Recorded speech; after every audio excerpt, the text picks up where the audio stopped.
Okay, hello everyone. Sorry, apologies for that. I noticed that that it wasn't the microphone wasn't on. So, hello everyone. Welcome again to another stream from Hugo's desk. This time with the Foundry. So I hope you can hear me well. I hope the sound is okay. I'm always a bit worried if the sound is not okay or not. I think it's a bit low, but maybe if you let me know if the sound is okay, then I can be moving on into my normal business. So, can see a lot of familiar faces on the chat. Thank you so much for being here. It's great to see so many familiar faces. As I said before on the last stream, this is a new slot for me. So the idea is that we're doing now this at 3 o'clock. We'll see how this goes. I think that that's... I don't want to collide with the streams from Foundry, since this is also sponsored by Foundry, and they have a stream at 5 o'clock, so I want to make sure I always do my streams at 3. So that's the idea. As I told everyone before, we're doing now these weekly, so every other week we do Nuke Compositing, which is what we're doing today, and then every other week we do... This week it's Nuke, next week is showreel reviews. It's always at 3 o'clock, and it's always on Thursdays. Once a week we'll be here, and we always have giveaways as well. So just so you know, we have a giveaway today by the end of the stream. The giveaway is a Nuke Indie license sponsored by the wonderful people at the Foundry. Thank you so much to Christie's and to Elise for the support that they give me every week, week in, week out. And yeah, I can't really do this stream without them. So the giveaway for the Nuke Indie license, I'm going to put it up on the screen so you can kind of see what I mean. So that's the giveaway. So if you want to join, just, you know, use that QR code, or you can also use the link that is on the chat. So I've been posting on the chat as well the code, and this is going to be done at the end of the stream. So don't forget that Foundry today is doing a stream at 5 o'clock. It's a stream. It looks really cool. It's going to be a stream about Copycat, and so I'm definitely going to see it. And so if you're interested on watching the 5 o'clock stream from the Foundry, stick around, because what I've done today, for the first time, I've never done this before on YouTube, is I'm going to do, you know, on Twitch, we used to do these raids where you can raid another channel. So basically you can send all the viewers of one channel to another channel. So YouTube has that as well. YouTube has something called the redirect. And that's what we're going to do. We're going to do a redirect. So everyone that is here on the stream exactly at 5 o'clock, I'm going to redirect them all to Foundry's stream. Not only to support their stream, but also, you know, for you guys can have a seamless experience from my stream to their stream. So that would be the idea. So that's like the Foundry giveaway, the Nuke Indie. Now, if you are interested on my Nuke course, I also have a giveaway for my Nuke course. So that's the QR code there. I've also posted the QR code for that. So I'll put it on the chat as well. So either use the QR code or use this link here. And you should be good to go. And that is a free Nuke course that I'm giving away to one of the viewers. So I'll do this at the end of the stream, both giveaways, just before we jump to Foundry's stream. So someone at the chat, Yagna's Ghoul, was asking, do I have to refresh? No, you don't have to refresh. Basically, if you stay here at 5 o'clock, you will automatically be redirected to Foundry's page, so don't worry about that. It's just like a raid. For those of you that remember when I used to do streams on Twitch, it's like a raid. It's what we used to call a raid.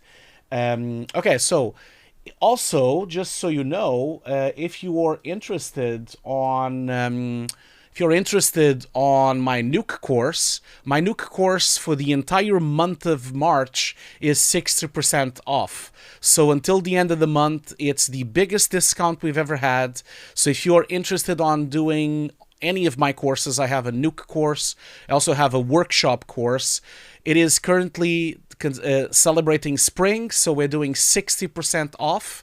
This is the biggest discount we've ever had on the Nuke course and on the workshops. So just feel free to use that QR code or go to Shopify on that page there and take advantage of the spring sale. Now, if you go to the page, you'll notice the price is still the regular one. You do need to put the code. If you don't put the code, you won't get the discount. So make sure you use the code spring sale, that altogether caps lock spring sale, to get 60% off, and you can buy any of the 2 courses.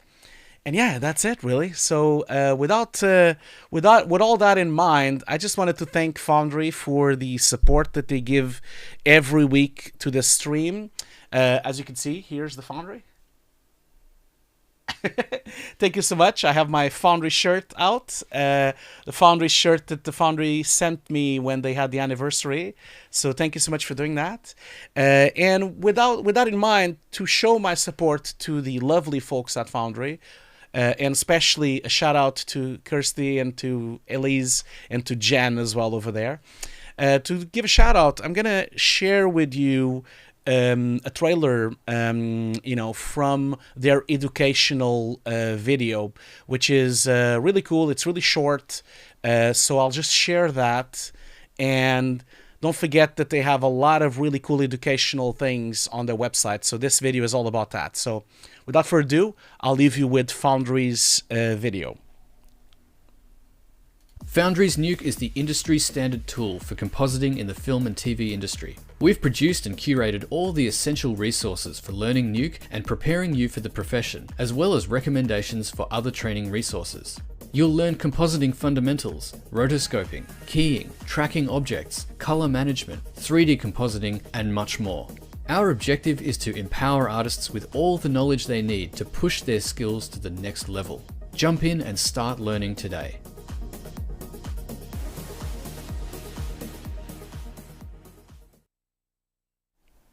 Okay, again, thank you so much, Foundry, for this and for supporting. Just wanted to also let everyone know that the Foundry has also launched today their educational showreel. I am very proud to announce, I'm not going to put the sound because I'm just a bit afraid that I'll get flagged by music on YouTube. I need to check. They just launched this showreel today, and I'm very, very proud to say that we have quite a lot of students from Hugo's desk on this showreel. I'm super happy. There's a lot of really cool schools here, but as you can see, I think Hugo's desk, yeah, there we go. Hugo's desk shows up 5 times on the showreel, or 4 or 5 times. So congratulations to the 5 students that had their work featured on the Foundry's educational showreel. So this is really great news that, this is a really good showreel that showcases some of the best work from the students all over the world. And I am so proud of my students. I'm super proud of my students because of them being in this showreel and being, I've sent their work there and Foundry found it really good, and then they put it on the showreel. I can't thank everyone enough. And also I'm so proud. So thank you so much. But yeah, you can check this showreel later with the sound and everything. So I'll put it on the chat here so you can see it. Very, very proud of this. So I'll just put it on the chat and you guys can check it. So educational Foundry reel. Here we go. Just gonna see. Yeah. So yeah, congratulations to everyone featured.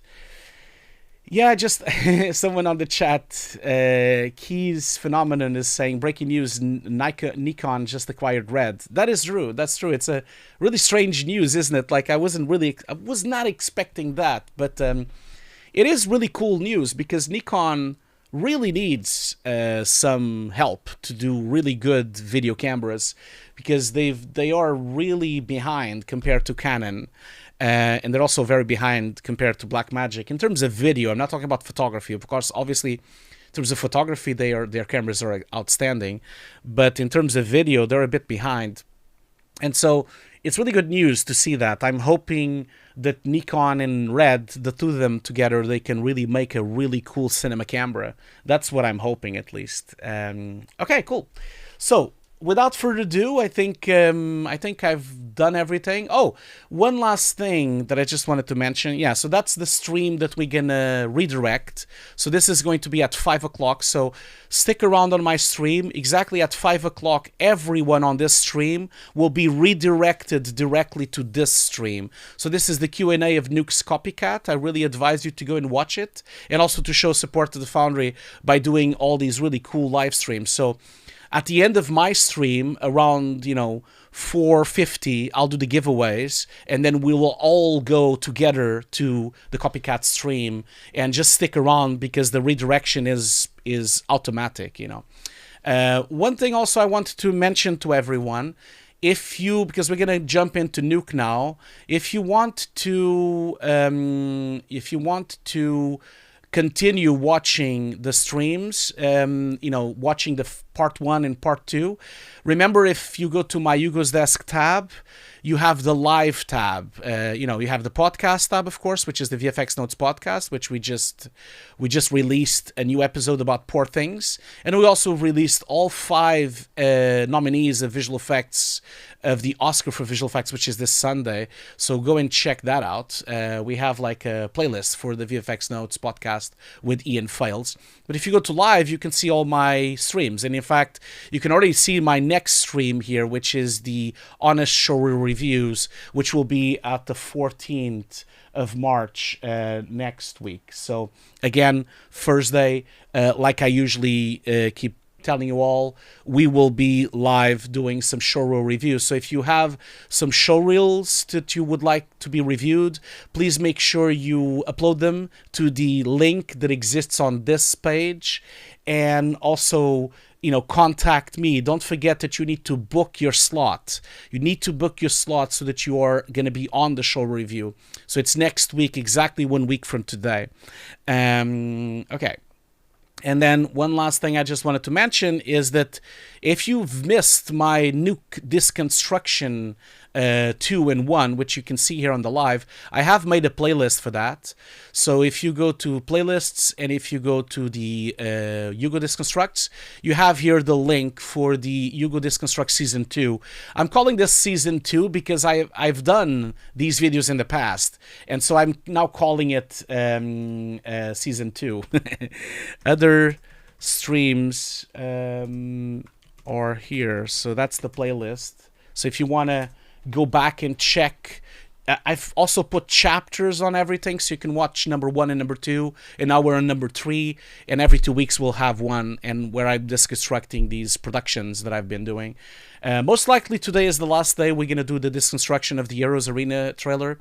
I think it's the last time we're going to open that script, because I want to jump into other commercials. I want to jump into the Zeiss commercial. I want to jump into the Walking Dead commercial.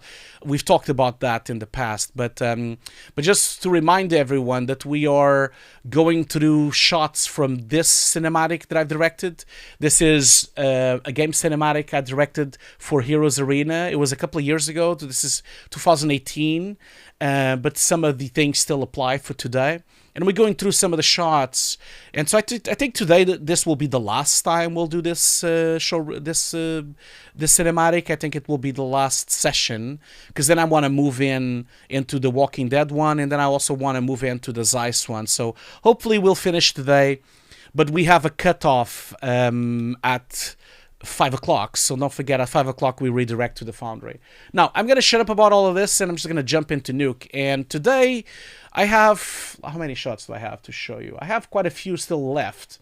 So I have prepared 1, 2, 3, 4, 5, 6, 7 shots, but obviously we only did 2 so far.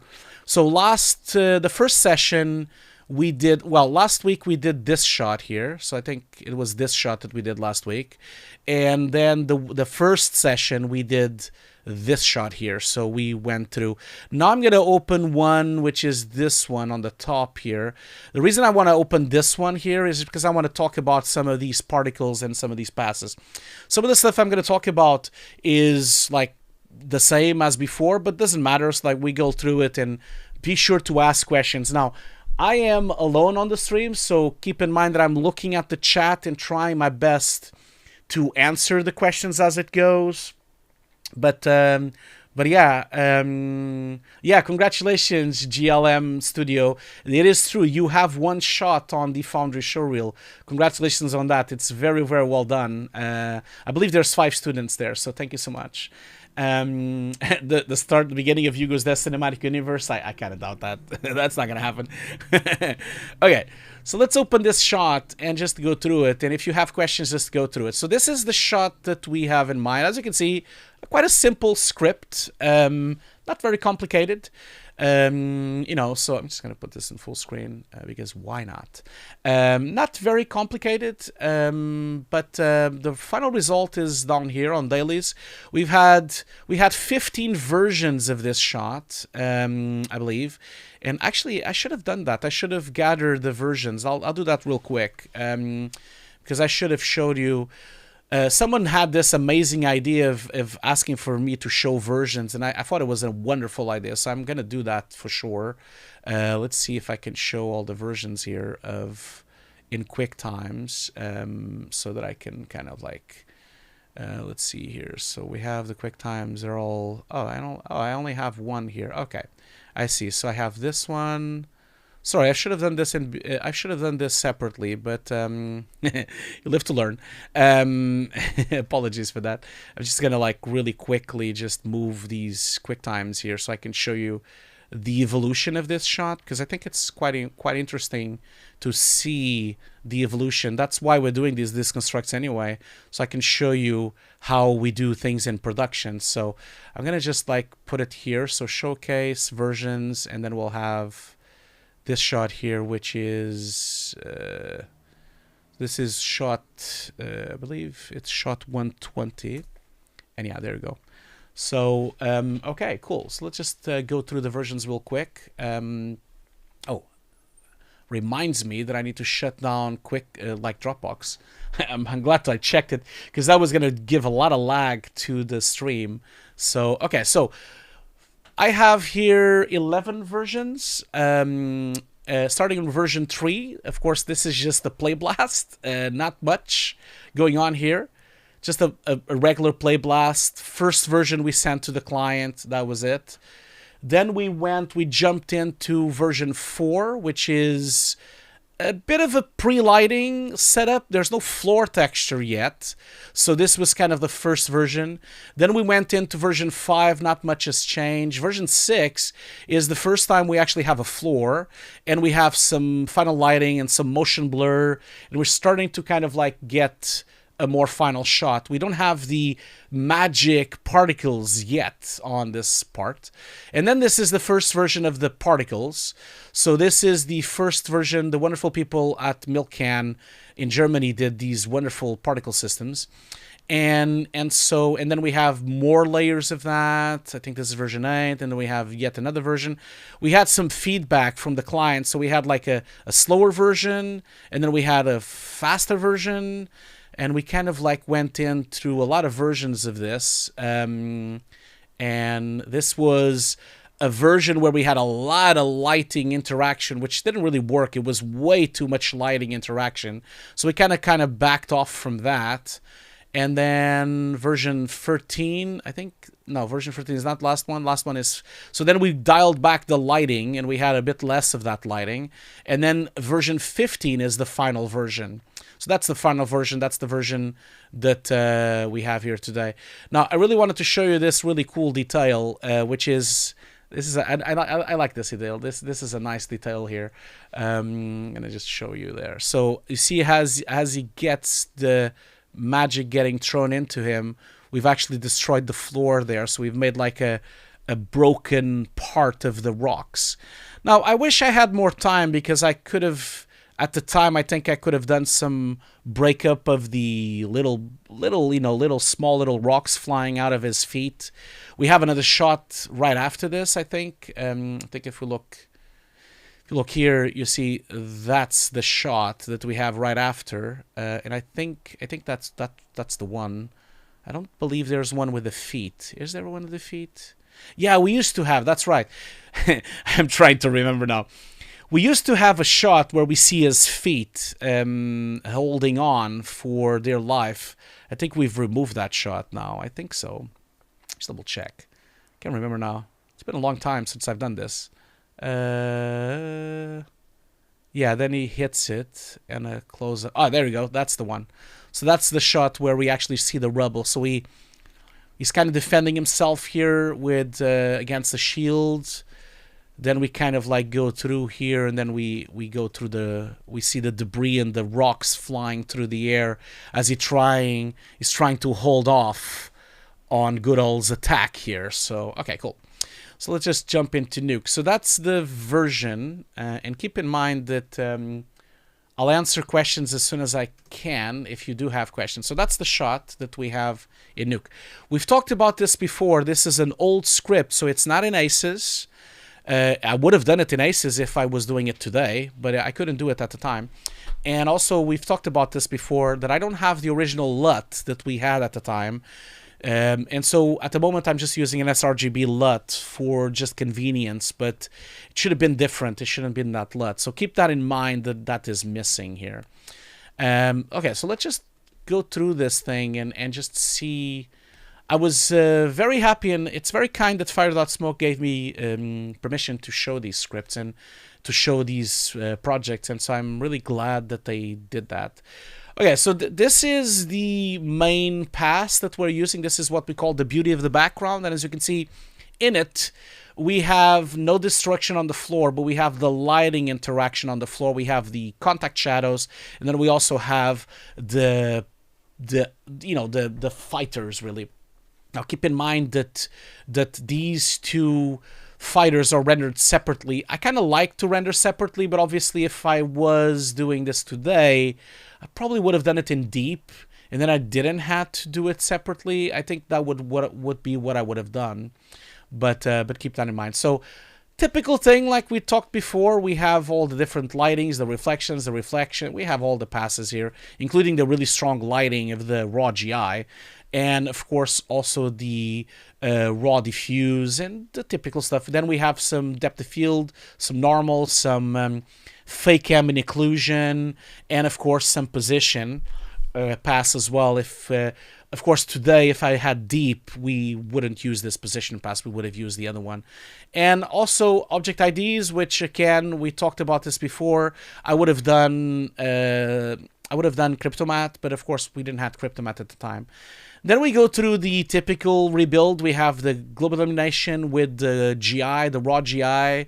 Basically, we multiply them together to get the GI. Same goes to direct lighting. That's the actual direct lighting from the moon. I kind of like also contrasted it a little bit and desaturated it a little bit, and then we've multiplied it in. So these two grade nodes are just giving you this. You see, just breaking up the rocks a bit more, and you're getting a bit more shadows and more contact shadows on them. I kind of like to do these things. I know this is not physically accurate, but it doesn't really matter if it's physically accurate. It just gives more realism into the rocks because of the dark shadows. Now, this is a full CG shot, so doesn't really matter if it's physically accurate or not, because it's a CG shot. There's nothing to compare it to. And in fact, as we discussed before, the whole point of this was to have it look like a video game. That was the brief that we got from the client. So it was never supposed to be photoreal anyway. It was supposed to like match the kind of level of gaming that we are used to today. And then we have the refraction. There's no refraction, so I shouldn't even have this. We do have the reflections. Now, the reflections are super important because that is what I was telling you, that this is like the reflection lighting and also the lighting of these particles that show up. We also have that on the GI as well, which is really strong, as you see here. I'm going to just like turn this on so it's a bit faster to preview. So... okay, yeah, so you see it's really exaggerated, of course. We don't want this much light, but we're trying to do it. So on the reflections, I didn't do much. I just really contrasted it a little. In hindsight, looking at this, I think I would have denoised them. But I think at the time I kind of ran out of time doing the comp. We were comping so many shots. I think it was only 3 of us, only 3 people. I think 3 or 4. Maybe it was 4, I can't remember. was only 3 or 4 compositors for all these shots. I mean, we had a lot of shots. Like you've seen this before.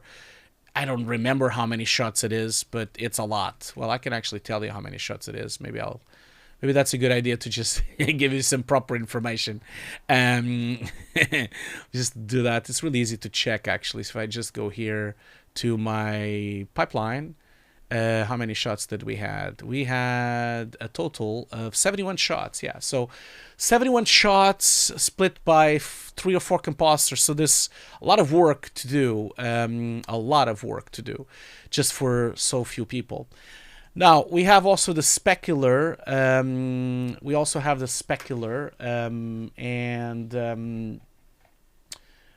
Just a second, just like answering someone on the. Yeah, don't forget, you're asking for the discount on the chat, Metin, but don't forget we're giving away a Nuke course of course, but if you want, you can wait for the giveaway as well, because it will be the giveaway at the end of the stream. Okay, so the specular lighting, which is of course toned down, like I've actually punched it a bit. I've put a bit of gamma and a bit of gain on it as well. I like to exaggerate speculars just because they're quite pretty and they just make for shiny shots. I like shiny shots. They just make it look better. Emission we don't really have, and then we kind of merge them all together. So that's the main merge of just the background. And then let's see here. So then we have, yeah, it goes directly to the background. So there's no background here, but there is a setup here. This is a setup. I'll show you this real quick. So this is a camera coming from an alembic camera coming from Maya. Always remember to untick the read from file, because then you don't have to care about the file where it is. And so that kind of loads the animation of the camera into your curves. You see, now you see them here in the curves itself. So remember that. Now the 3D system is like this. I know you can't see it, so I'll turn on the light, the top light. So that's the proxy geometry of what's happening on shots. So I always like to have proxy geometry. It just kind of helps me to visualize where things are, so that way I can bring in some elements. I can bring in some stock if I want to. You know, like the debris from his feet, for example. It could have been done here because you can kind of see it here. You see, you know where it is, and then you can kind of like put some elements here. And in fact, that's how I've used this geometry to position. I'm not sure why it's flickering, but you see, that is the floor that is being broken by the strength of the particles. So this is kind of how I've checked. Now, never mind these houses, obviously, they just look really funky. But that's not the point. I don't need them to look really good. That's not the point at all. You know, in fact, the point is just for me to visualize where to put this thing. Now, this thing, let's see here. Let's see here. I have a question here, interesting question from W. Nazgul. He says, or they say, I don't know who it is, but W. Nazgul, they say, maybe a hard question to answer, but I always wondered how you get started on fixing and improving a full CG shot compared to 2D.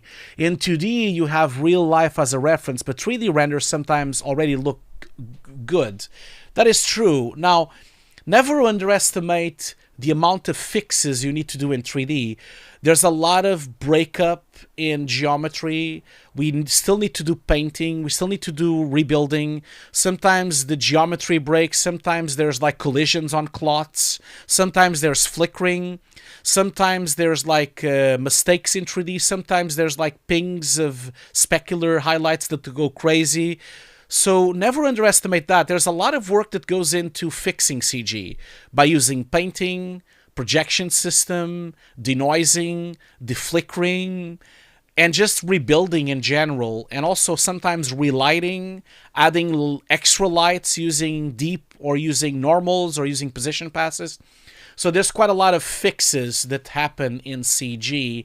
Now, some of the things that I'm talking here, they are more creative things that I'm doing in the CG spectrum. But the creative things that I'm doing, by the way, they're done with, they're done together with the CG artist. I'm not doing them by myself. Like, I obviously talk with the CG artist and we go through it together and we decide what's best for the shot. I'm not doing things just for the sake of it, like I'm not like fooling around. But of course, since I'm directing this project, I know really well.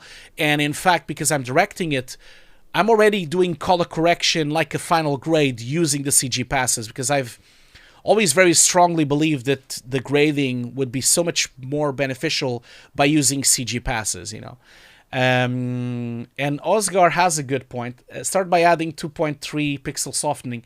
I don't usually have to do softening, Osgar. The reason for that is because a lot of times on my projects, I end up using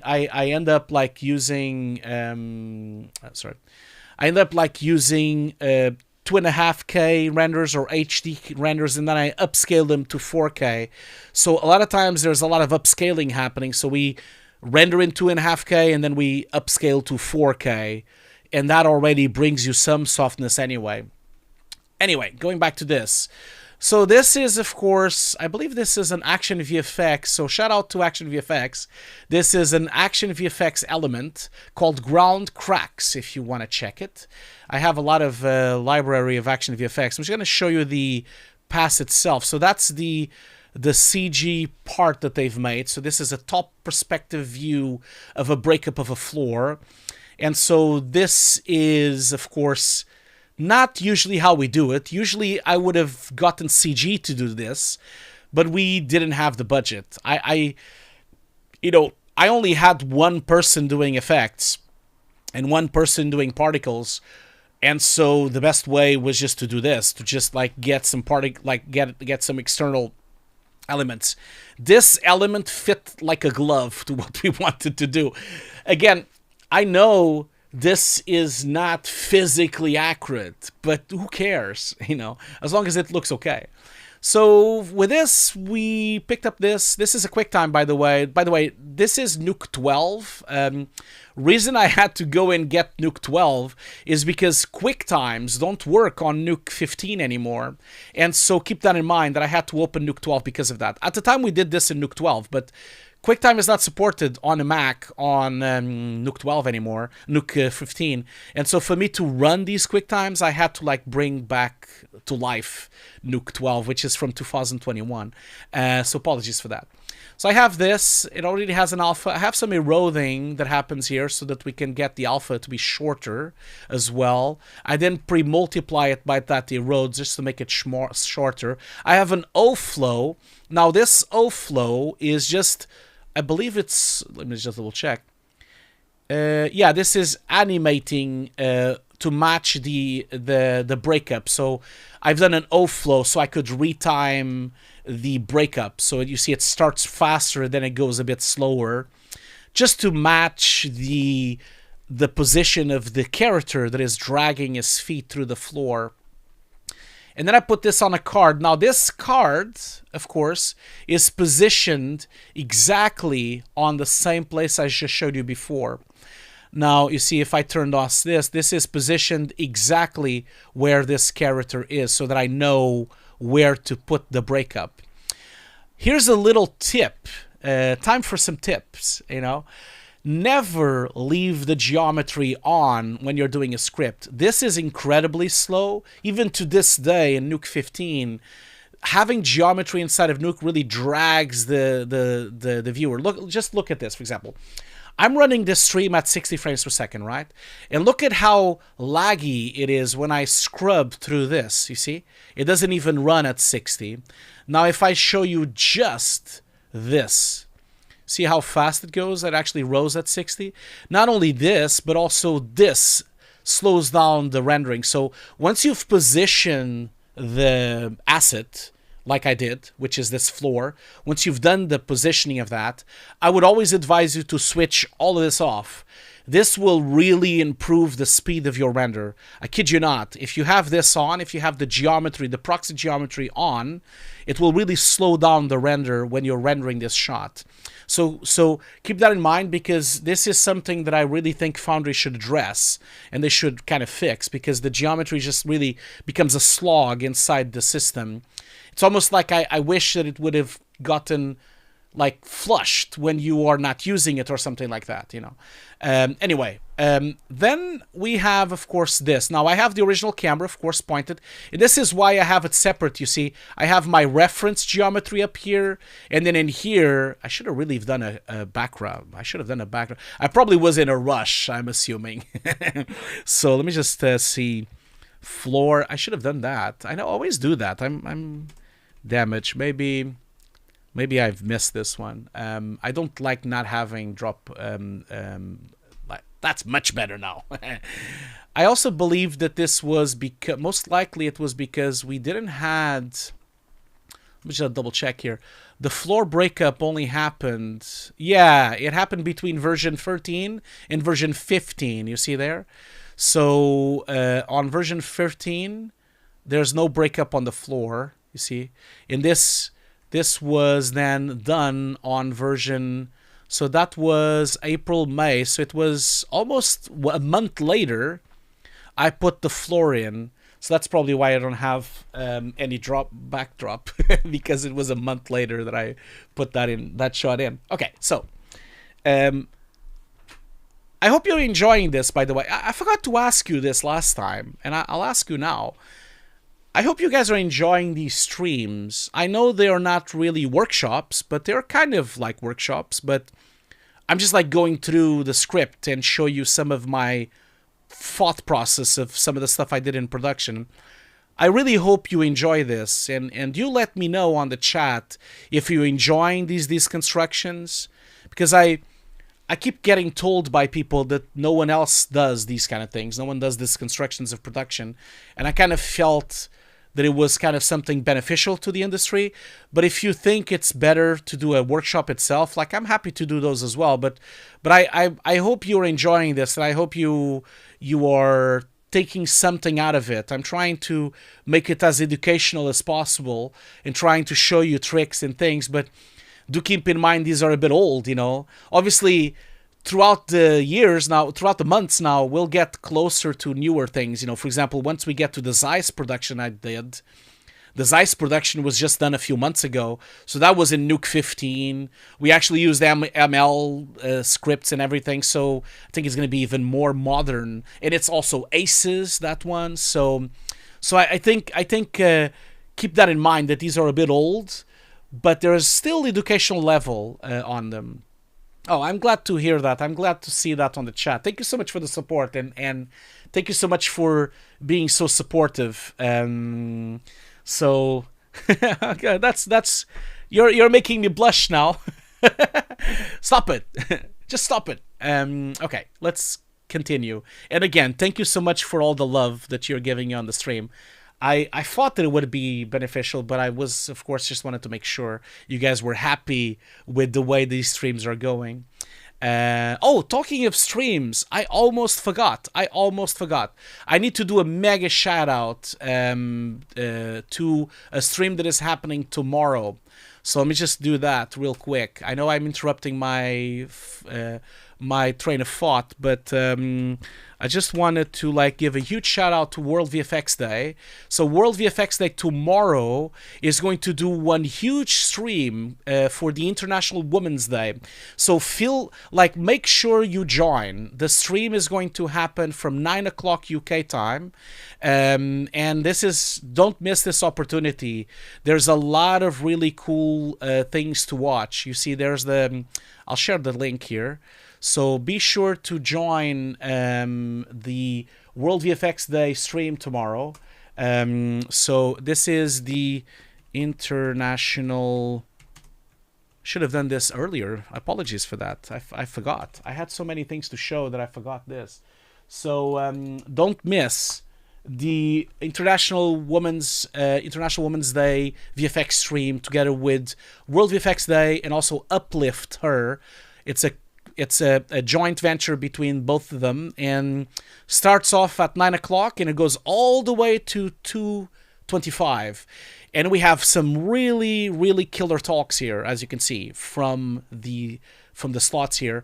So, you're a standard moderator. Thank you so much for giving me that. Can't wait. This is going to be cool. So yeah, don't forget to join and to support this stream. It's really important. We have moving into senior roles. We have becoming an executive producer. Pick VFX is going to do a talk as well, breaking into the industry, finding a mentor, becoming a VFX supervisor, new to the industry. Importing Looking Pirates is doing a talk as well. Woman Founder is doing a talk. Spotlight, ILM is doing a talk as well, the Boys Club, and of course also LGBTQ plus and the industry talk at the end, which is a panel. So make sure you support this stream. Make sure you go there, and I'll be there as well the whole day, supporting the stream. And yeah, and don't forget, I'll see you all tomorrow, I'm hoping. So don't forget to support International Women's Day, which is tomorrow. Okay, let's go back to Nuke. So this thing here, so as I said, it was a card using the camera. And so if I look through the camera's perspective, which is this is what you see from above. So it takes a bit of time to cache, if you just give it a second.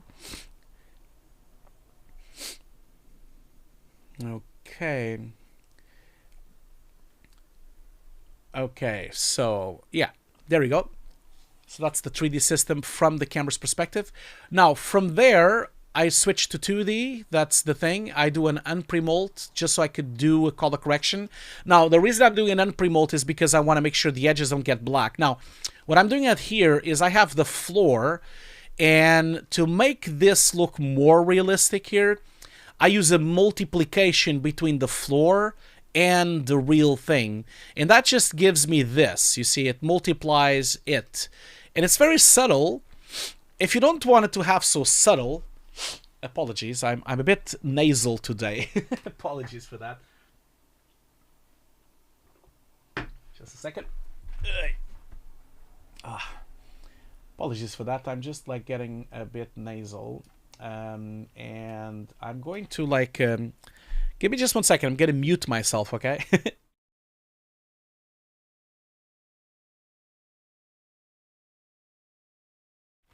Apologies for that. I didn't want to cough while you were watching the stream. Okay, we'll do a break in a second. Don't worry. We'll always do responsible streams. Don't forget that. And we are about an hour left, for an hour and 20 minutes left before the stream of the Foundry. Now, if you need to have this a bit brighter, of course, you can always control it by putting 2 grade nodes here. Like you could have always done this. If I up the ante here with multiplication, I can always make this brighter or more visible, but of course then you have problems matching it, so be careful with that.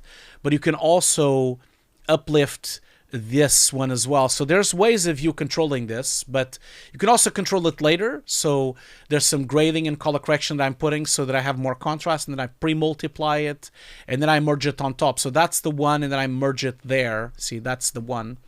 So these 2 grade nodes are what controls the way this looks. So I made it a bit more contrasted so you could see it. So I made it a bit more punchy so that once we get that breakup, I'm going to just like preview this, just give it a second.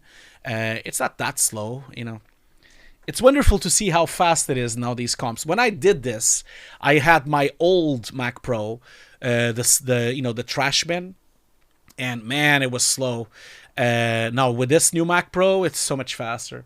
While we're waiting for this to preview, AG Telefilm asks, "Hello sir, what is your opinion about strike?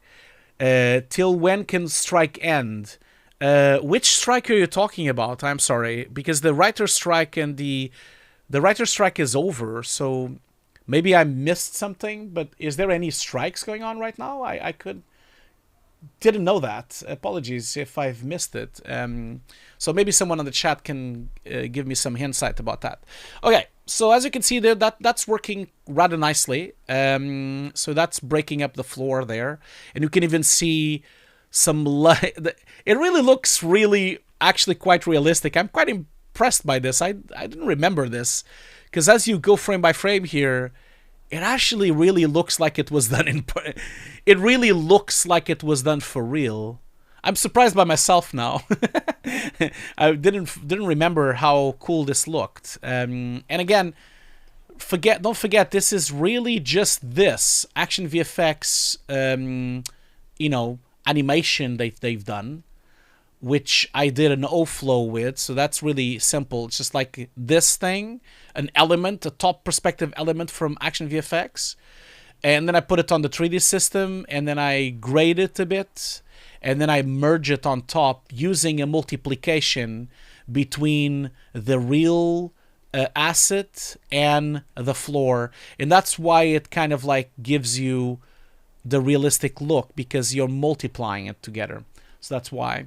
Okay, so then that gets merged on top, and that's looking rather nicely. Now we move all the way down here to the characters. So the characters pass is here, is separated, as I usually do. I like to separate passes so that I can control edges, I can control... Again, like I've mentioned before, don't forget that I probably would have done this with Deep if I could have. Couldn't do it at the time. So I probably wouldn't have separated. But separating it really helps you to control edges and to control depth of field. Not that it's an issue on this shot specifically, because we don't have really any depth of field on this shot. It's just the top perspective. So, that's it really. Okay, so we have, of course, the typical passes. There's not much to see here. Same thing. GI gets merged. Now, I did separated them, by the way. And the reason I did that is because they were rendered together. But I wanted to tweak them separately. I know they're really tiny, but I still wanted to tweak them separately. So the CG boys gave me this beautiful render with both of them together. But obviously, I separated it. So the way I separated it is a bit convoluted, but keep that in mind. So what I did here was I split it by doing an unpremultiplication. Then I copied the Alvin's alpha, which is the object ID, to the alpha. So now I have the alpha of only him, not the other dude. And then I pre-molt, so I have just this dude. And then I bring in the depth, the raw GI, the raw diffuse, and the normals, so that I can have them into this script. Because when I did the copy here, I lost some of the passes that I was requiring.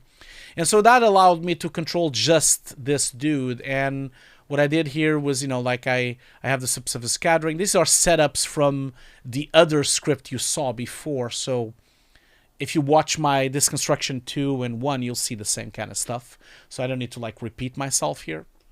So I did some specular highlights punched so that we can see them a bit more. That's something I did. I don't believe the emission. I also did some emission because the jewels were kind of a bit dull, so I made them a bit brighter. And that's how it looks with the unpremultiplied version with all the color corrections. And then I pre-multiply it finally. And then I have some spec glows. Now, just like last time, I have the specular pass, put a bit of glow on it, merge it on top. Specular pass, put a bit of glow on it, merge it on top. Specular pass, put some directional glow, merge it on top. So it's very subtle, but these three glows give you some kind of diffusing on the character, so it kind of blends in the highlights a bit more. And then from there, I merge it on top. So that's now merged on top of where he is, but you can see the other dude is not here. Now, the other dude was down here.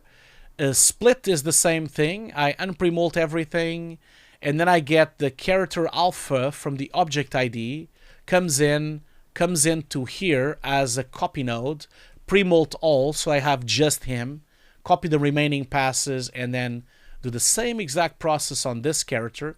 This allows me now to color correct just this dude, so I can match him to other shots from other shots of the trailer, because obviously he has a specific look that should be always the same. And then from there, I pre-multiply him and did the same kind of deal with glows. You can kind of see the three glows that I did with the other character. that's what it looks like. It gives you like some kind of nice glowing and glaring on the wing there. And then that's it. So now they're both there, and they're both ready to be comped with the particles and everything else that is missing there. Now, we've been going on for an hour, so I'm gonna do a break. We'll do a 10-minute break like we always do, and then we come back to this. Don't forget, that's how we usually do these. Now, 10-minute break. Don't forget to stretch your legs. Also, don't forget that we have the Nuke Indie license to give away. So here's the QR code. And if you want the link, if you don't want to do a QR code because maybe you're looking through your phone, and then of course doing a QR code at the same time is a bit difficult, so that's the link. So that's the link for getting the Nuke Indie license, which is given by the Foundry, which is sponsoring this stream. So thank you so much, Foundry, for sponsoring the stream. Also, if you would like to be part of my course, I'm also giving away one license of my Nuke course, which I've now put a link on the chat as well. And before we go, don't forget also that if you just give me a second, don't forget also that my Nuke course right now is 60% off until the end of the month. So that means that it's 60% off. This is the biggest discount we've ever had. So this is the spring sale, and it's you just use the code spring sale if you are interested on joining any of my courses. So that's really it for now. I'll be back in exactly 10 minutes. I'm going to put a timer, as I always do. So don't forget that we always do a timer. And I'll put my break video, which everyone always loves. And I'll see you all in exactly 10 minutes. And then we'll continue the script. And then we will join Foundry on their stream as a redirect.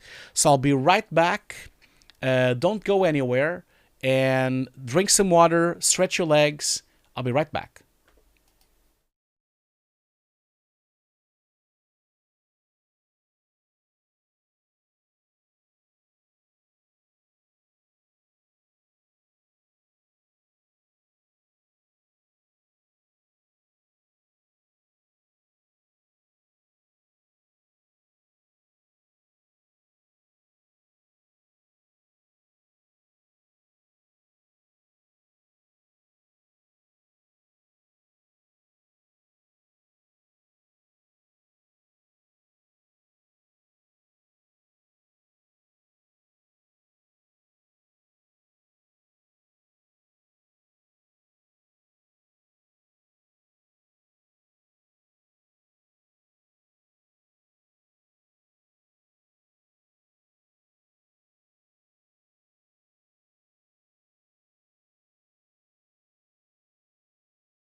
Okay, we are back. Thank you so much for sticking around here, and I hope you've stretched your legs and get something to drink or something to eat. We're going to continue with some Nuke compositing. So today is if you're new to the stream right now, we're doing our typical Nuke deconstruction stream with Foundry. Thank you so much, Foundry, for supporting the stream. Now, I talked about this last time. I promise you guys, I'm not sponsored by them. Okay, I just wanted to let you know. Really wanted to shout out because this is a fantastic drink. Green cola, very good, very good. Really, really advise everyone to go and drink green cola. Green cola is something new. I just discovered the other day. I need to contact them because isn't this the perfect drink for visual effects? It's green. It's like green screen. I need to contact them. But yeah, reason I started drinking this, again, I keep telling you, I'm not paid by them. Okay, not at all. This is an honest endorsement. I'm not paid. In fact, this stream is sponsored by Foundry, not by them. Okay, just wanted to make sure everyone knew. The reason I got this was because of my teeth, because I was getting a lot of problems with my teeth, and this is because of what we called phosphoric acid that breaks the teeth, breaks the actual enamel of the teeth. It breaks up the surface of the teeth. And so I started drinking this, and man, it is so good because it doesn't have any preservatives, it doesn't have any acid, it's just really natural. It tastes great, and I mean, I can't endorse it enough. I just, you guys all have to go and try it. It's great. I'm gonna do my typical thing here, and I'm just gonna open it up here. Look at that. How beautiful is that? I'm gonna focus it there. Okay, I'm focusing it right now. I hope you can hear me, hopefully, and I'm gonna open it up. Let's have a look. Oh my god, that sounds is great. Look at that.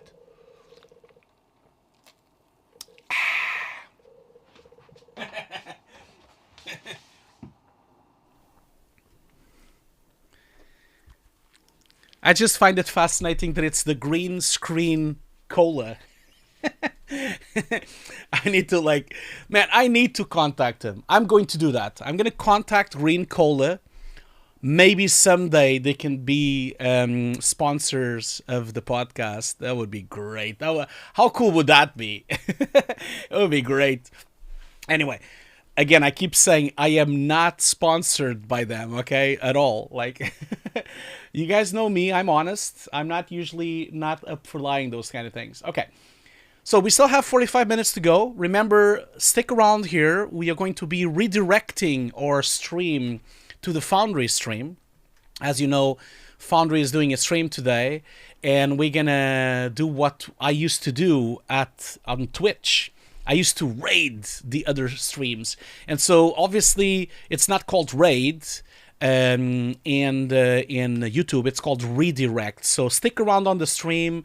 As soon as we're done with the giveaway, we'll jump and I'll do a redirect. So the stream, it's a Q&A about Copycat, and it starts in 47 minutes. So we'll do another half an hour of the Nuke compositing, and then I'll do the giveaways, which I've kept telling everyone that you can do a giveaway for Nuke Indie, which is sponsored by Foundry, and also the giveaway for my Nuke course, so don't forget that. But yeah, once we are done with that, we can do a redirect. So keep that in mind that we are gonna do that. Just gonna put the links up here so that you don't need to start. You don't need to move to their stream. You'll be automatically moved by the redirection option. Okay, cool. So let's continue, and then we'll do the giveaway. I'll put the links on the giveaway again on the description here. So let's continue here. So now that we've done the floor, we've done the two characters, we've done all of that, now it's time for us to start thinking about the particles, all the particles. And so yeah, giveaway, green collar giveaway. Yeah, I can do that. I buy it on Amazon, by the way. So this is the raw particle system I got from the lovely folks at Milkan, a Germany company, a visual effects German company that is amazing, and I've worked with them many times in the past, and they did this wonderful fireball. Now, when we started, the whole idea was that it was supposed to be fire. That was the idea earlier on. Unfortunately, the client decided to make it green. So I wish it looked like this. I really did, because I think this looks so much better than the green version. But you know, it is what it is. And so I had to make it green, and it kind of loses some of the momentum because it's green. It loses a lot of charm because it's darker and also green. So keep that in mind, that this has a lot of feedback. Like the original one has a lot more punch, but this is many rounds of color correction and many rounds of adjustment until we got here. So the way I'm doing this is I have a split here. So I have this one and then I have that one. This one then gets merged to become some kind of like glowy, diffuse thing going around here. And the other one is the core green, which I'm also diffusing with a glow as well. And then I put another glow here, and then I merge them both. So I have like this kind of, again, like I said, this is many rounds of feedback. If I was the one deciding this, you know, because of course I'm directing this trailer, but I still need to match the game, you know, and the game has a green fire, so. And so we put it a bit sharper as well. I used a log tool in here to sharpen a bit the fire. And then once that's done, that's the first merge here is this. So I have that, and then I merge this. This is the first layer. Now, as I was saying, if I remove all these color corrections, you see, now of course it's too much. I need to like also remove all of that. But you see, this would have looked much better with fire. But of course I would have to like do the glows to match fire, and the color corrections would have had to also match fire. I think I would have to do a lot for it. And also, of course, the green lighting would have to be changed as well. So I can't change it anymore, but at least I can show you that. I use standard glows because I do multiple glows. I do several. So Seb Arm, I think someone asked me this before. So yes, I could have used an exponential glow, and in fact, I sometimes use an exponential glow. But I do prefer to have separate ones, because then I can have one that is more diffuse, one that is more core, and I can control several layers of glowing with color correctors. Sometimes I even grade individual glows. Sometimes I even roto and paint and ramp and use radials to mask glows. I just got used to using the native vanilla glow, because the exponential glow node is not part of Nuke, so you can't like really use it if you're in a farm or if you're using it with a lot of other people. I just prefer to use the glow, unless I'm wrong. Unless Nuke 15 has an exponential glow. I don't believe it has. I don't think so. So I'm assuming you're talking about some of the glows, the exponential glows that you can find on Nukipedia. That's probably what I think you're talking about. Anyway, I'm a bit old school with glows. Apologies for that. Okay, then we have the helmet fire. Now again, the fire of the helmet. Again, this is what's on his helmet. Client also, we started with fire, but then also we had to do the same thing. We had to like make it green, put a bit of glow, put another bit of glow, and then merge it on top. This was for the helmet of him. You hardly see it, of course. Yeah, it's a gizmo. Yeah, that's the thing, like Seb, I try to avoid gizmos as much as I can, of course. Sometimes I have to use gizmos. The reason I try to avoid gizmos is just because, it's just because it becomes an hassle when you have farms and other artists working in the comp, and it just becomes a problem, especially with the render farm, because you have to make sure they're all installed, or you have to convert them to groups and all those things. Yeah. Okay, so... okay, you're probably right, Francesco. The gray of the street doesn't help the green, no at all. But hey, we've all been there. The client is always right, right? Isn't what we say? The client is always right. That's the thing. So then I also have this. This is the sword. So that's what the sword... No, I think... No, wait a minute. What is this? Oh, I'm confusing. No, sorry, I'm getting confused now. So I have that, and then I have this, and then I have another... This is the same one again. Oh, no, never mind. This is just for shuffling to do the distortion. So yeah, sorry, apologies. I forgot that this was the displacement. This should have been really... This should have been only here. That's why I got confused. That's the displacements. Okay, so once this is done, we wanted to have a nice displacement going on. I actually think you see it here. If you go here to the back there, you see that there's like a heat displacement going on below, just to make it look a bit hotter. Now, the client is always right, yes. Depends on what you're doing. That is a good thing to say. Okay, so I picked up the same fire, blurred it a bit, cropped it a bit, shuffled it into a pass called UV, just for the sake of it. And now, again, I could have used many different distortion nodes that exist on Wikipedia, but I ended up using the native one from Nuke, you know, just because I try my best to do things that are native. Obviously, sometimes it doesn't work, but keep in mind that I'm just putting a putting a timer here because I don't want to forget to do the giveaway in time so that we can then jump into the stream of Foundry. Can't forget that. Yeah, so the displacement is just doing this. It's doing a back-end displacement. So I have like... This is, of course, looking a bit silly. It's displacing quite a lot.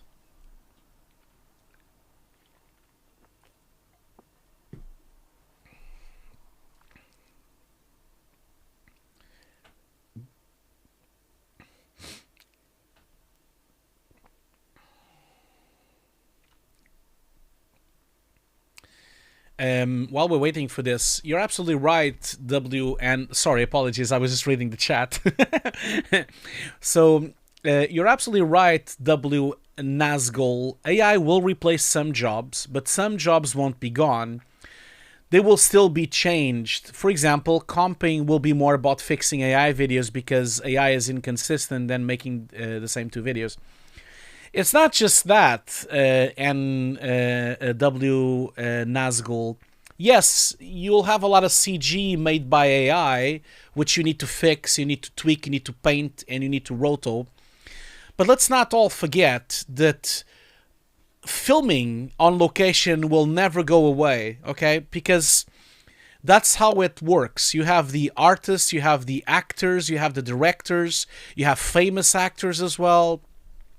We'll still have location filming because, you know, they want to have that Tom Cruise movie, or they want to have like, you know, like Pharrell movie. Like they have all these actors, you know, the George Clooney movie, the Sandra Bullock movie. They will always be around and they will always do films, and the new actors as well, the new actresses, of course. And so we'll still have to composite CG into the shots, and we'll still have to tweak the shots. And even if the CG is done in AI, then it still needs to composite to a real piece of footage. We're still far away from having full footage done in AI, and the reason for that is because there's also a lot of actors and a lot of filmmakers don't want to do that. You know, they want to use the actors because acting comes, you know, from theater and has a huge legacy in the past. And so I'm not sure it's going to go away like that. I believe that we'll have a mix of things. I think people need to stop panicking. I think we'll have stuff done in AI, which we need to tweak, and then stuff done in real production that we also need to tweak. And I just feel that you need to familiarize yourself with AI tools so that you can get ready. But I do believe the compositing role will not change that much. You'll just have to know AI tools as well, and then you need to fix them anyway. You'll just probably also end up doing more work. I think people need to be a bit serious about what they really think it's going to happen, because it's never like what people think. You know, I think all the AI bros on Twitter forget that there are directors, there are actors, there are producers, there are filmmakers.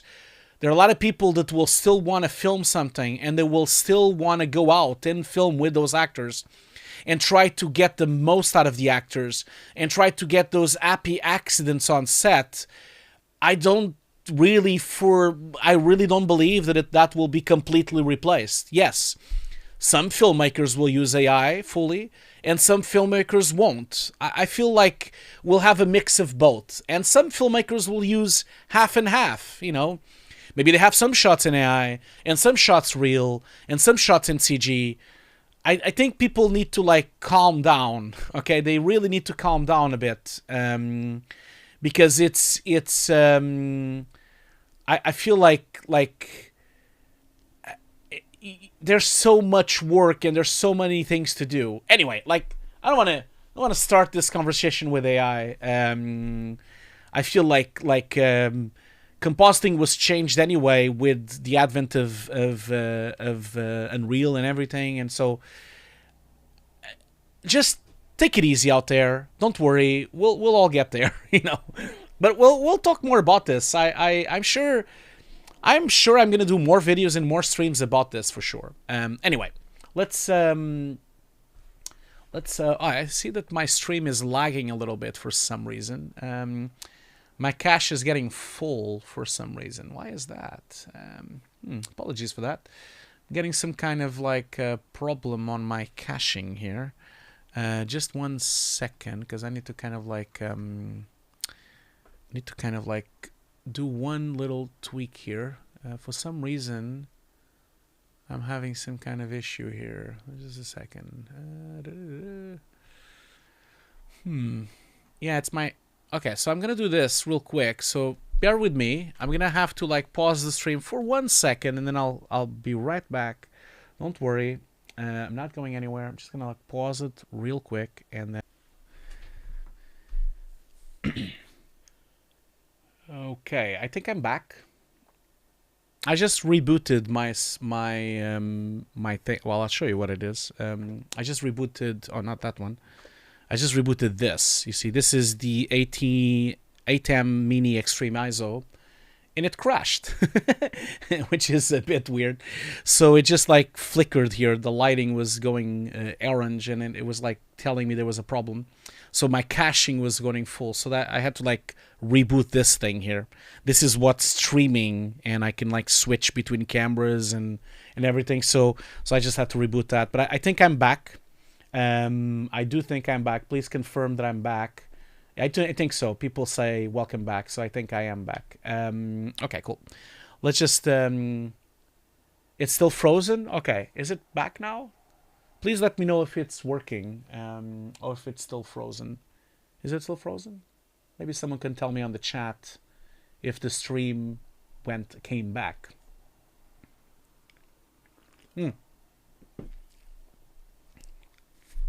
All working again? Okay, cool. Excellent. Yeah, so apologies for that. My Blackmagic ATEM Mini Extreme ISO here crashed. So I had to reboot it. This is what's streaming or thing now. So I'm back. Okay, let's just get back to this then.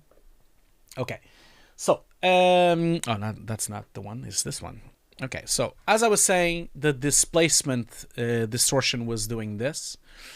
And so it's just giving you some heat wave on the bottom there.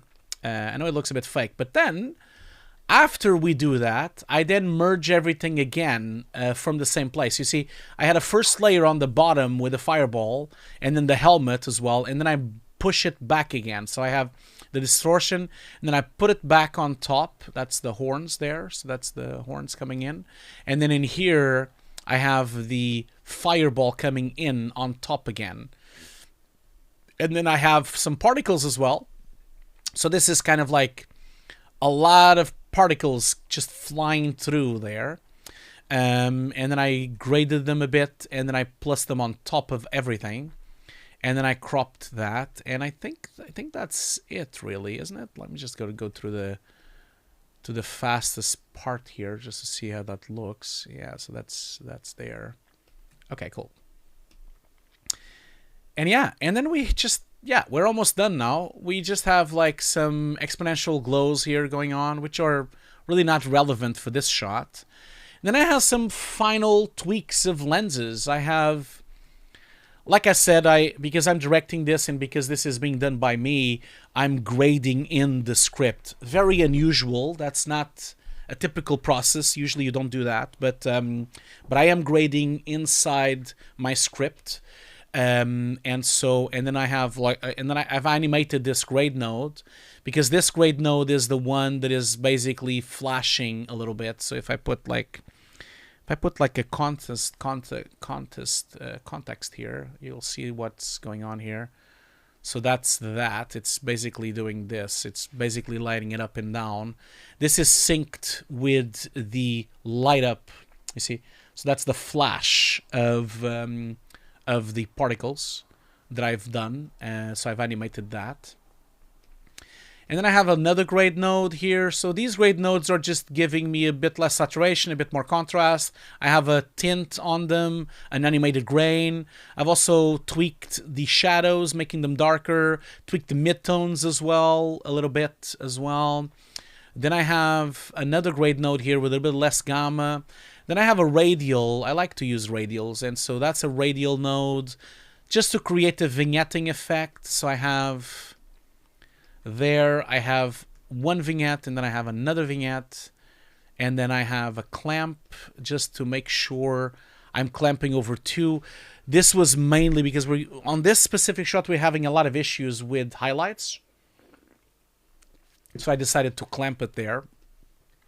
Then I have a little bit of sharpening just to make it a bit more sharp, a bit more punchy.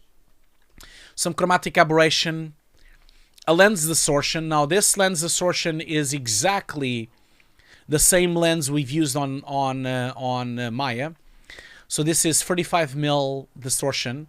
I've used my full frame camera. I used my 5D to shoot a bunch of grids, and then I got this distortion out of that. And so this is a real lens that I've brought in to distort this thing. A little bit of final grade, and then I have some grain that I'm putting in, real grain that I've soft lit into it, graded a little bit more, put more grain, and then I cropped, and yeah, that's the final shot. So that's the final shot of this one. So it's not a very spectacular shot, but the reason I wanted to discuss it was mainly because of the way we're setting up this floor and setting up this displacement. I just wanted to like go through it with you, just to show you how this was done, you know.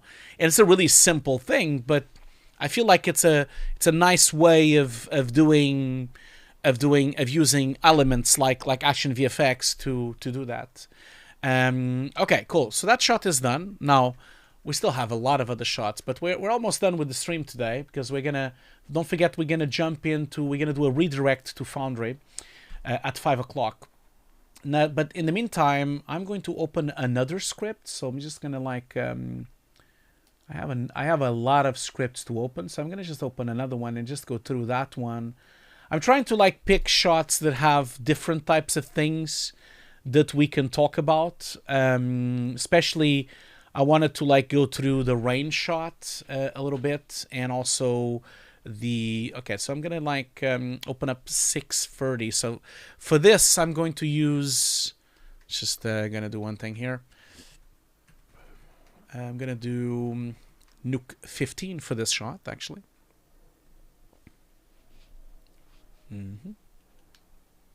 Okay.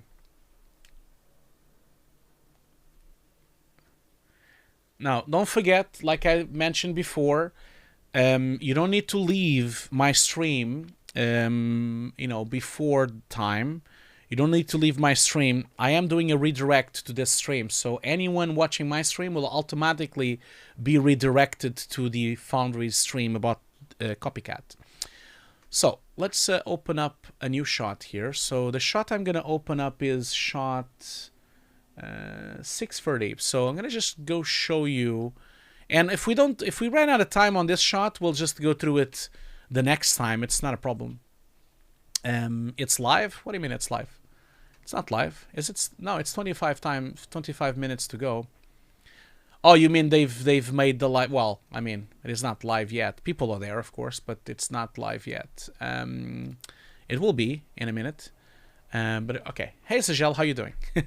Okay, so this shot here, this was version 1. Very rough hair, as you can see there. Super rough. Not almost nothing there. Also, like, motion blur was very noisy. We did a lot of versions. Now, at this time, we had a lot of problems with the skin. As you can see, it's like super reflective as well. And so at some point, we've managed to get it a bit better. And at some point, we've decided to put some rain because it was a bit... There was a point on the stream that we decided to put rain. And that, of course, was something that everyone hated me for, but it just made the shot so much better. Now, the rain doesn't look good when you're stopped, but if you just look at it like this, it looks quite nice. Now, there's another script. I think I've showed this a long time ago, but there's like another one. If I go here to... I think I've discussed this on the stream once, but you see these drops of water dropping on their face there, you see? All the droplets flying through the face there, that's all UV projection. So I believe we've talked about this earlier, but I have a video about this on my channel, so you can always like look into that as well. But going back to the versions, where are the versions?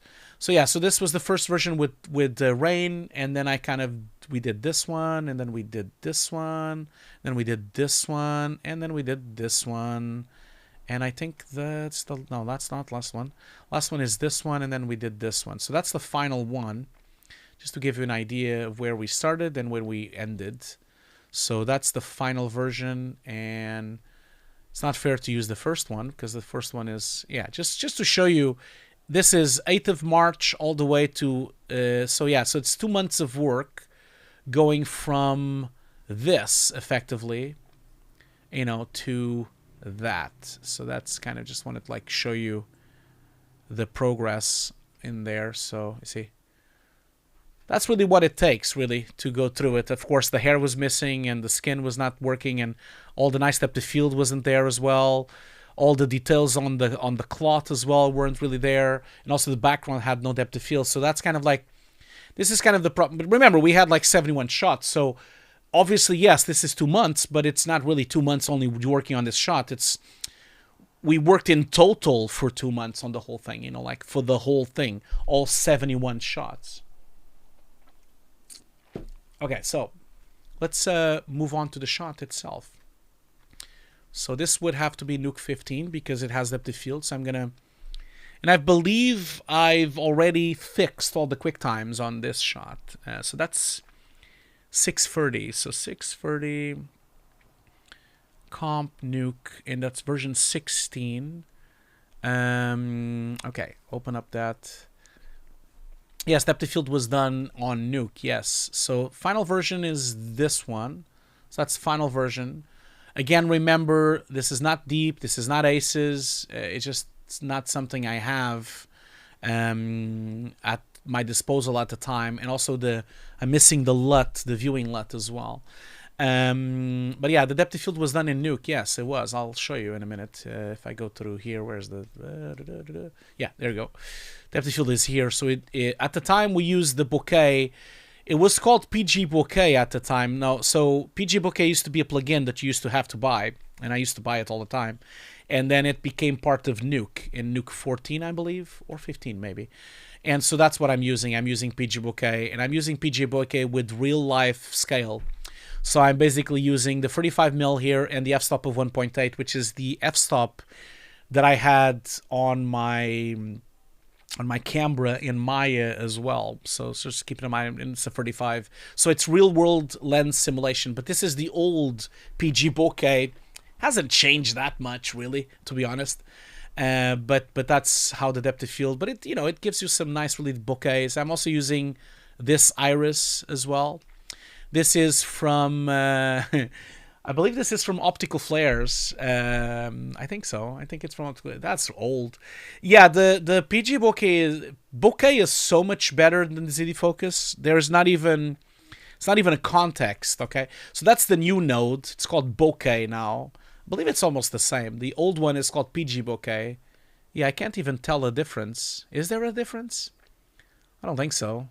I don't see any difference. See here. Yeah, I think it's the same really. I don't really see any difference whatsoever. Yeah, well, I thought there was differences, but I guess there isn't. It doesn't matter. But yeah, it's so much better, because it allows you. The reason why it's so much better is because it allows you to have like proper artifacts in proper kernel and also proper focal length, and you can even have a film format, so you can put, if you have an APS-C or a 16 mil or a Vista, like you can actually put the sensor size and have proper appropriate depth of field coming from the size of the sensor. So obviously the bigger the sensor is, the more depth of field, like the more defocusing it becomes, yeah, you really need to like use it because it's faster, it's better. It's just like a much better node. Oh, thanks so much, Gel. Thanks so much, man. Great to see you. It's been a long time since you've been on the stream. Apologies, thank you so much. Apologies, we haven't chatted for a while now, but we need to catch up at some point. Okay. I mean, we're probably not gonna have time to go through this script because we only have 20 minutes to go before the redirect to Foundry.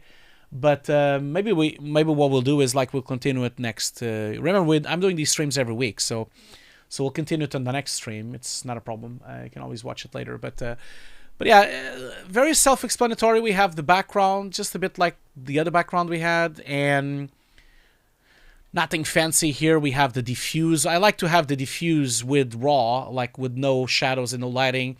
It just helps me if I need something, if I need to. And this was what I was talking before, if you need to break something or if you need to tweak something, imagine you needed to paint this out, or if you imagine that you had some broken texture somewhere, you could have come in here and painted or rotoed or tweaked. Obviously this is really well made, really good texturing work from my,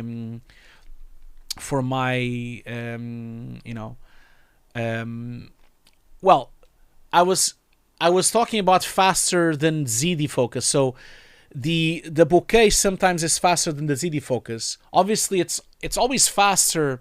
It's always slower to render the depth of field in CG. It's faster, to render it in comp, but sometimes in comp you get a lot of problems, a lot of artifacts, and a lot of issues on your depth of field. So keep that in mind. Okay, so going back to this, like I have the direct light here, tweaked the direct light, contrasted it a bit so that I have like a more moon-like lighting, and then that was multiplied by the texturing. And so these two color correctors you see do this. So they give you a bit more moonlight and a lot of more shadow as well, a lot more darkness on the dark areas.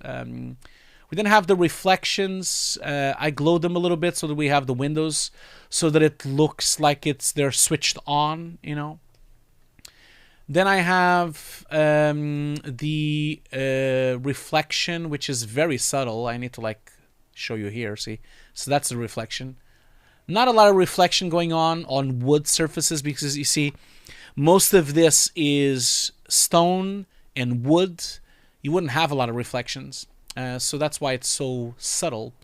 We then have specularity, and I did punch it a little bit. And so that gave you this. You started like this, then you put this, and then you put this, then you put this, then you put this. And then once that's done, I did a bit of color correction as well.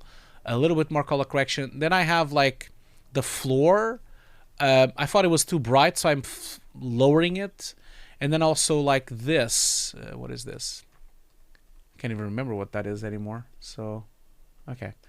Then we have this thing. I've talked about this last time, which is I like to pester my CG artists with a depth of field, an anti-lies depth of field, so that I can do fog effects. So obviously I can't use the Z defocus, the Z depth pass, because it's not filtered. It's not anti-aliased because you need it for the depth of field. But it's always good to have like a regular depth of field that is filtered. And I always ask them to do a regular depth of field on the green channel, and on the blue channel I make a Y pass. Oh, sorry, the other way around. The green channel is a Y pass, and the blue channel is a Z pass. And that gives you a way of doing fog and also lingering fog, the what we called floor fog, you know. So let's just go in here, and then okay, so yeah, so I picked this up, I graded it a little bit, put together with a bit of clamping, and so same goes to this side here, graded a little bit, merged it with white, clamped it a little bit, and so here we have the fog, which just really introduces this kind of blue tint. It just gives it a bit more realism, and of course it's because it's using the depth. You see this pillar is not being affected by it, and it's only being affected on these areas here. And then from there, I also have the Y depth. So the Y depth is a bit different. So it's like, that's a lingering fog that is happening on the bottom there. Now, most of this is not visible because I'm putting so much depth of field behind it, but it's always good to have some of that, to have some atmospherics, you know. Now, going back to this, I'm going to do some color correction. And then that's it. So that's the background done. And then we have some extra glows which I've put in. That's for this lamp there.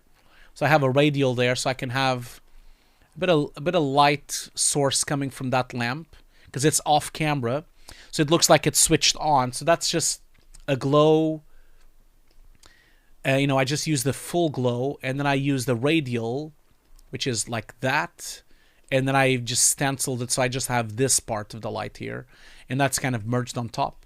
Same goes for these lights here. So that's the radial, and I put even more. Yeah, so the two of them give you this, so you get like a more realistic lighting coming from above. That's the whole point there. Now, let's see here. So then that gets merged on top. And now I have some background rain. Now the background rain, the CG folks were very kind to give me some floor rain. You see there? That's really nice, and it's already pre-cut by. Obviously, if I was using deep, I wouldn't have to ask them to do this.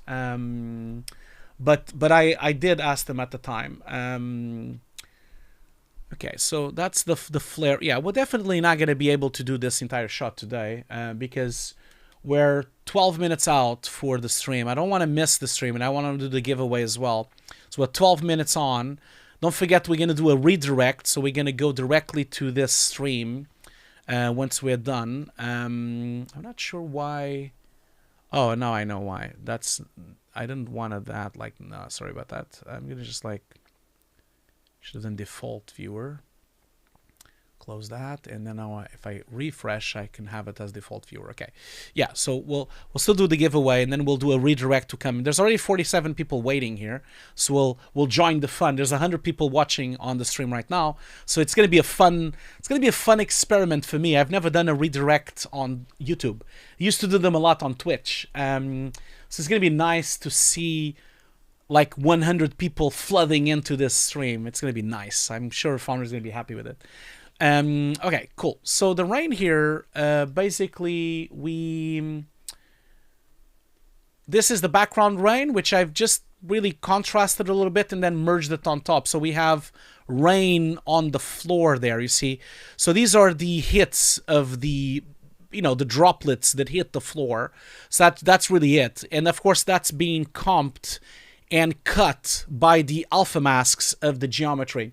If we had deep, we wouldn't have to do this, but at the time, this was used like that. So that's all the water droplets on the floor there. And then once that's done, that's merged there. we then have the depth of field. So now finally that's the depth of field. I didn't put rain behind her because I think the rain is done somewhere else in the shot. So that's why. But so let's see here. So now this is an interesting part. This is the atmospherics that we had. So again, I believe this is Action VFX again. So I brought in this kind of like layer of atmosphere.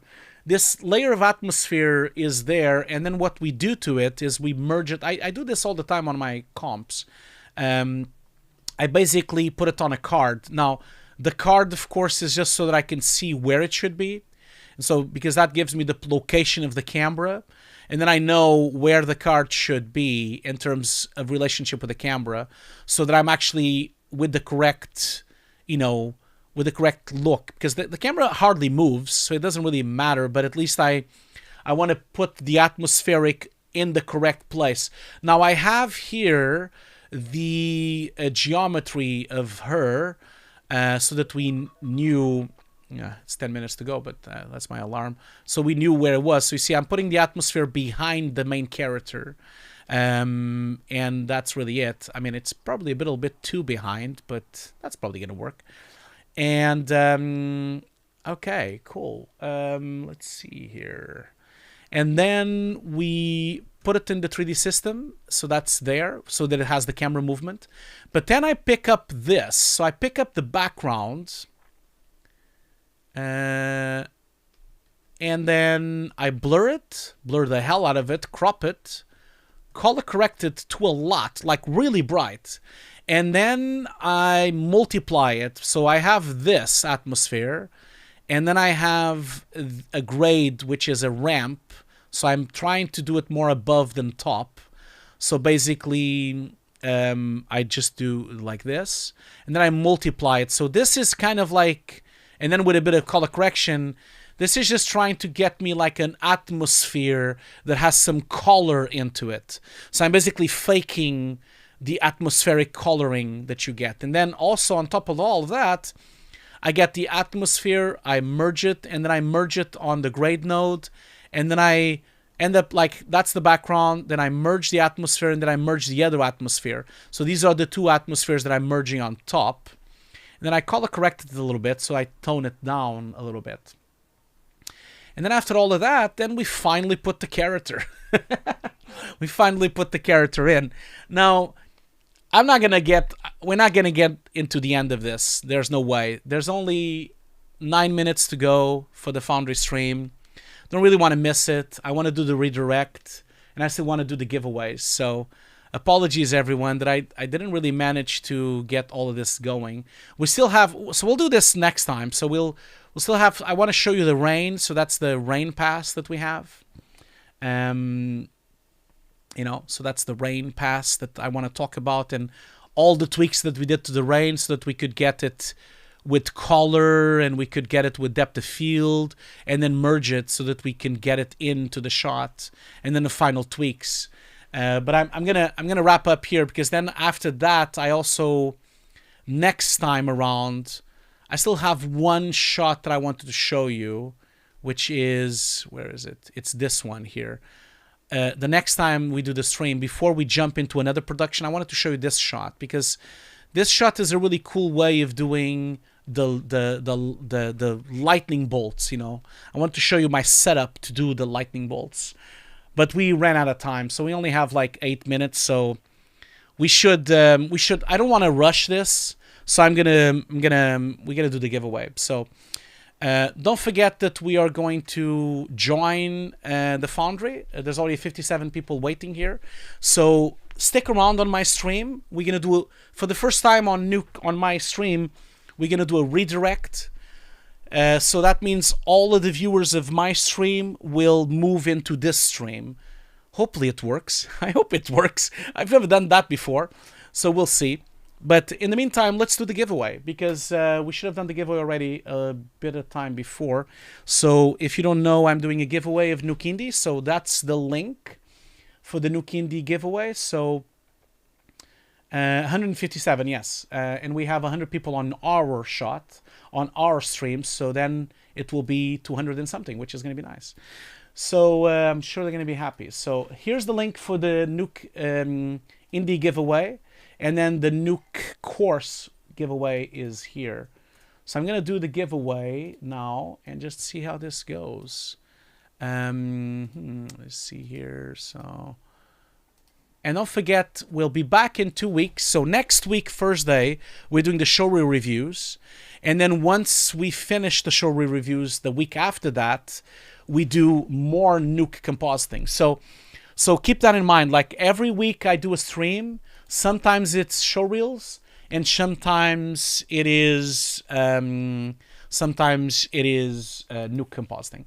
So I'm gonna start with the giveaway of my Nuke course. Okay, I'll start with the giveaway of my Nuke course, which, by the way, I've talked about this before. My Nuke course is currently 60% off. So if you're interested, it is 60% off right now using the code Spring Sale. Okay. So let's do the giveaway of my Nuke course. So let's just roll the dice and see who wins. And don't worry about the Foundry stream.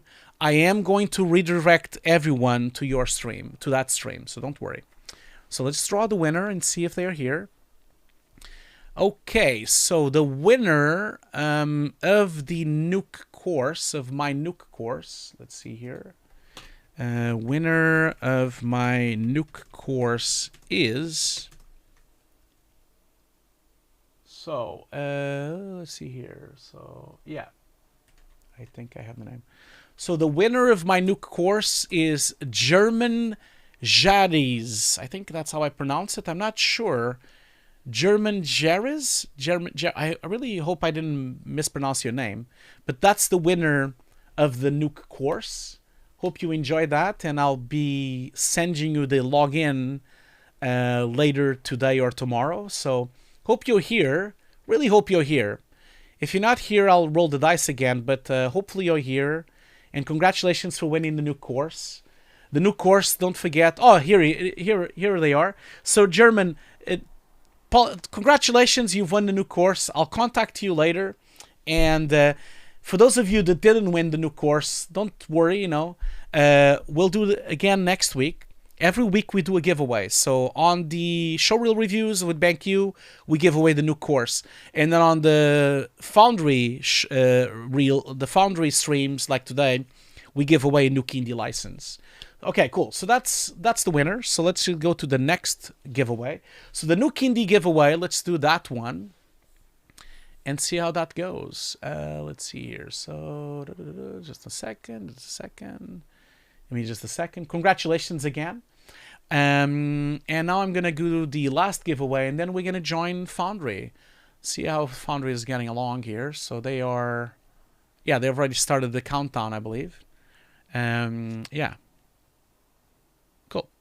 They started the stream a minute ago, so we'll jump into a second. Okay, so let's now do the Nuke Indie license. Who's gonna win that? And then we're gonna do a redirect. As soon as my stream is over, we'll do a redirect. So you'll be completely directed into their stream. And if it, for some reason, it doesn't work, please make sure you say hello to everyone on the chat of the Foundry, saying that you came from Hugo's desk. It would mean so much to me if everyone would say that they came from Hugo's desk stream. It would mean really a lot to me if you would say that, because that would show support to Foundry, and also would give them like a bit of a nice hello gift saying that you came from Hugo's desk. So I would love for people to say that during the stream, so that they also get some support and they know that you guys came from my stream. Okay, so the winner of the Nuke Indie license is, let's see here, so it is, how do I put this name here? Oh yeah, it's all the way to there. It's always so many weird names, man. So that's just, okay, so the winner of the Nuke license is Ivan 07831. That's the winner. Hopefully you're here. Congratulations for winning the Nuke Indie license. That is, congratulations, Ivan. I really hope you enjoyed that. So No, you write it. You just say hello from Hugo's desk on the stream of the Foundry. So we're gonna do a redirect. So once I finish my stream here, everyone will be redirected automatically into Foundry stream. I've never done this before, so this is gonna be a first for me. But yeah, congratulations for winning the Nuke Indie license. And I think we're gonna do the redirect now because it's 5 o'clock. It's time, you know. So again, thank you so much for being here. Thank you so much, everyone. I really appreciate all the lovely support from everyone here. Congratulations to the winners. Don't forget, we'll be back next week, again on Thursday, with some showreel reviews. And then after that, we will come back with, with Nuke Compositing as well. Every week we're streaming here. Now, don't forget, when you get redirected to Foundry Stream, don't forget to say that you came from Hugo's desk. It would mean so much to me if you would have done that, okay? I'll see you all later. See you all later. I hope this works. This is the first time I'm ever going to do it. Hopefully it works. So let's do the redirect, and I'll see you